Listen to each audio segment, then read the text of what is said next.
soo bannaanbaxnay maanta arrinta ka dhacday magaalada muqdisho oo ah masiibo taas waxay aad masiibo qaran oo u soo hoyatay dhammaan islaamka gaar ahaan ummadda Soomaaliyeed waxaan leenahay intii ku dhimatayna Ilaahay ha u naxariisto intii ku dhaawacantayna Ilaahay caafimaad degdeg ha siiyo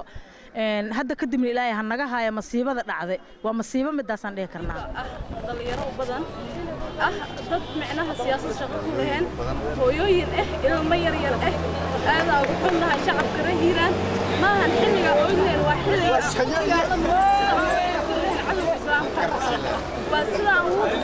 وهذا القضاء نحتاجها إن أطلع لنا عدو الإسلام قبلها دليرة عرورته المهير هو يوينك وقلنا دبعتنا ولا قبسنا وفمي والبيت كمدة الشعب غير مقصود هذا أنا وقلنا وحالنا إلهي وما سنتين صحفيين قابك وعنا يا دو قب قادنا يسان بررديق الله سمينا يو dadka ku waxyeeloobay musiibadii ka dhacday magaalada Muqdisho gaar ahaan isgoyska Soobe taasi waxaan dhihi karnaa musiibo waaye hatta kuma tilmaami karno inuu yahay qarax waxaan dhihi karnaa nuclear lala bar tilmaamaysaday shacabka Soomaaliyeed dadkaasi ma dhihi karno dad islaam waaye aad baan ugu soo horjeednaa haddaan nahay shacabka reer Beledweyne shacabka reer Hiirshabelle anagu ku hadlay magaca dhalinyarada gobolka Hiiraan waxaan u sheegayaa dawladda federaalka Soomaaliya oo horkaco madaxweynaha Soomaaliya maanta Jaanis Westa shacabka aad u kacsan yahay shacabka kacsan waa inaad ka faa'iideysaan mudana madaxweyne ra'iisul wasaaraha sidoo kale wasiirka gaashaandhigga kulli wasiir gaashaandhigga hadda ma jiro taliyaha la magacaabay waa inuu si degdeg ah ugu jawaab falceliya sababtoo ah musiibada ka dhacday ma ahan mid dawladda lala beegsanayay ma ahan mid shakhsiyaad lala beegsanayay waxay ahayd laynta ummadda Soomaaliyeed ما أهان ضد إسلام نما شيئا ضد كاس ملقيه كرو دين الإسلام كان شقكم لهن رو أو منصوبات تركتين ورئيسية أو ضد كشعب كاسية علومة كهذا شيء ما أنت ما أهان إنا برور ديقنا وإنا ككعنا أو كقيرنا أو قارئ جرب كأنقاذنا قف أنقارئ قبيل وديقال من نجوم جرسيدان قياسي وإنا أديقال ما شعب كنا سوماليد وإنا أديقال وإنا إيجن أهرنا ما أهان ديقال دادينا يو شعب كسوماليد إنا رالي كنان وإنا أكنا أنيجو magacayga waan qama qarnay cidna kama cabsanayo maxamed yuusuf cismaan barrow ala dhaa cid aan ka baqayna malahan waxaana fariinta koowaad aan u dirayaa argagixisada ee ogiska ah ee baneystay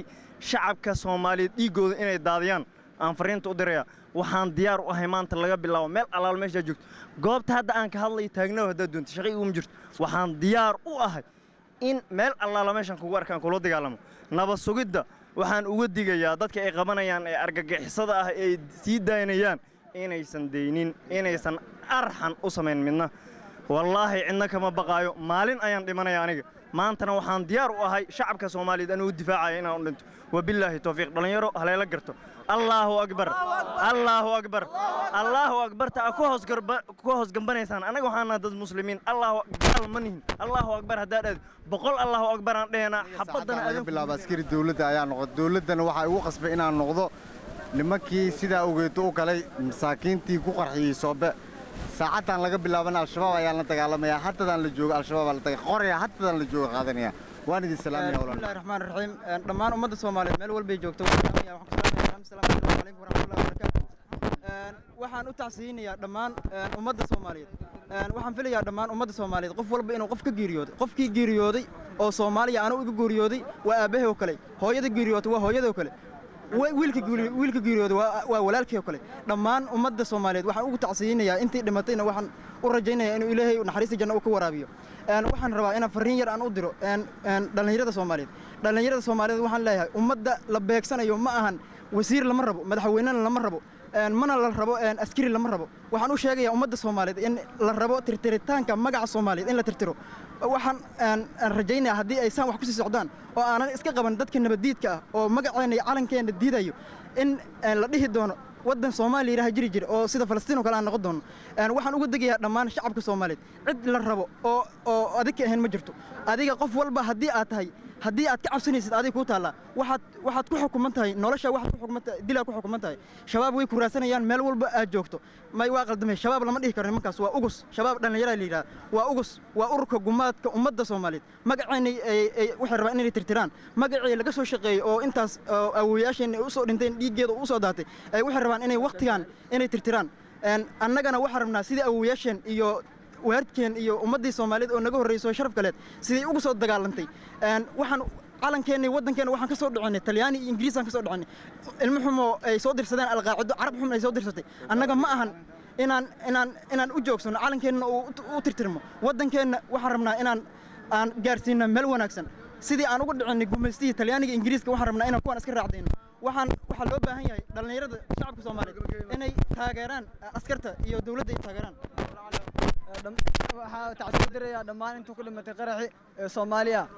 ma aha in aan mar walba aan ka baqno kooxda al-Khusaash waa inaan la dagaalanaa mar waliba iyo maalin waliba maantana aniga waa Cumar Maxamed Daaye magaceedan aan qarnaynin qaraxi waxa ku dhintay walaalkayga qaaliga ah ee Abuukar Maxamed Daaye iyo dumaashidiisa maantana waxaan diyaar u ahay inaan qorto ciidanka militariga xoogga dalka Soomaaliyeed maanta laga bilaabana xeerada magaalada aan iska soo diiwaan gelinayaa ma aha inaan baqno kulli waa dhiman leed haddii al-shabaab aad ka baqaysid waxaad ku dhimanaysaa qarax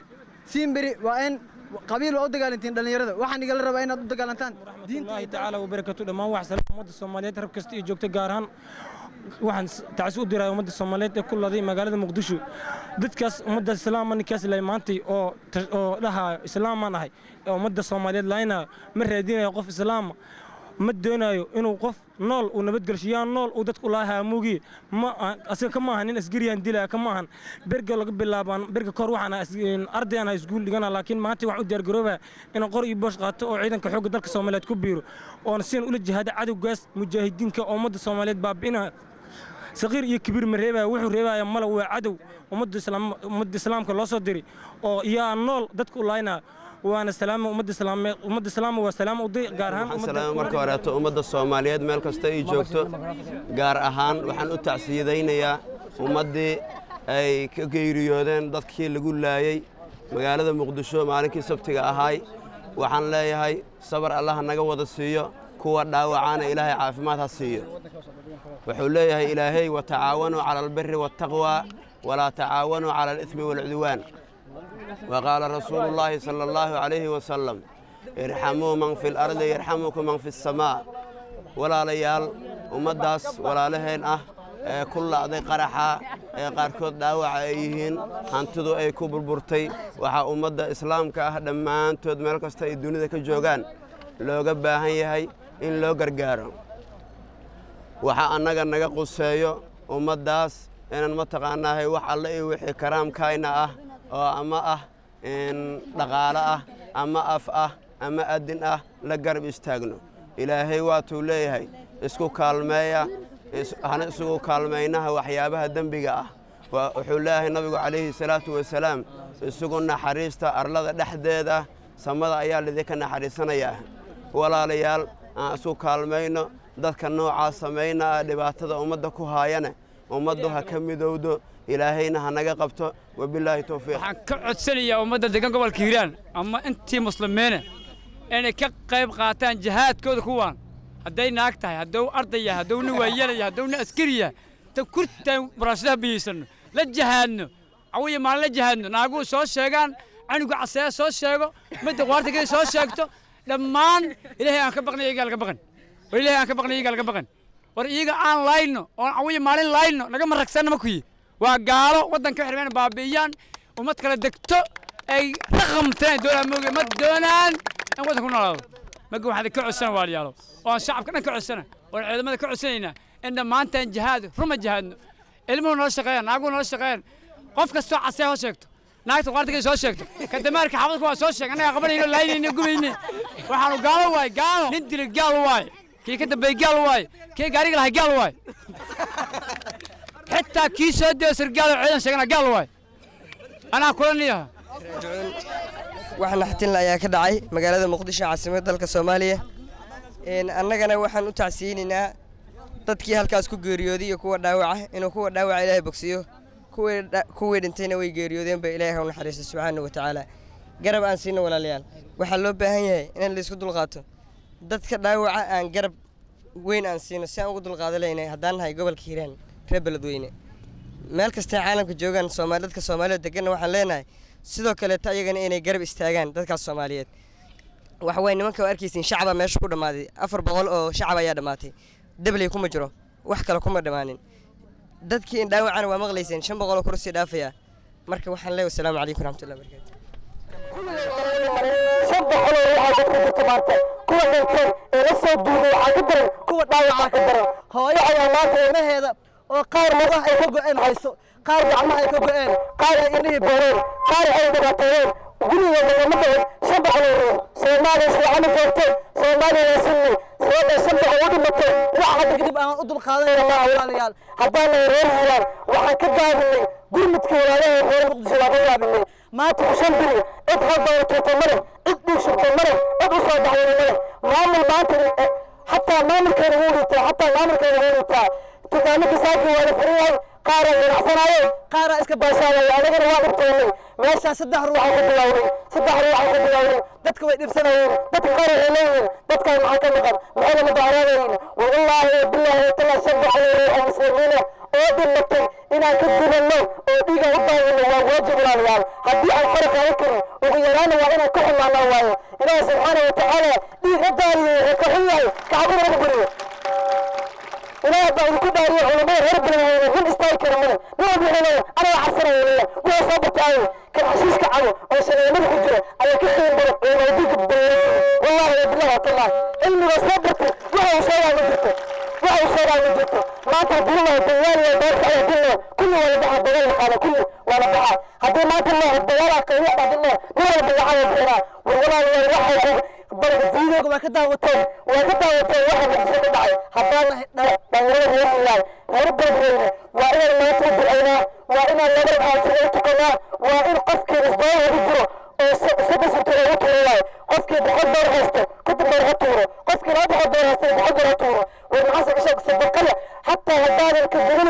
بيجي هالك على الكذبين وغيران حتى وإنا تصدقوا حتى الله رجال أعود القانون ما تعود القانون إلهي سبحانه وتعالى وتعالى الناس يسوقنا معين إلى شريف السنة ويسوقنا معنا إلى كل كله إلى كل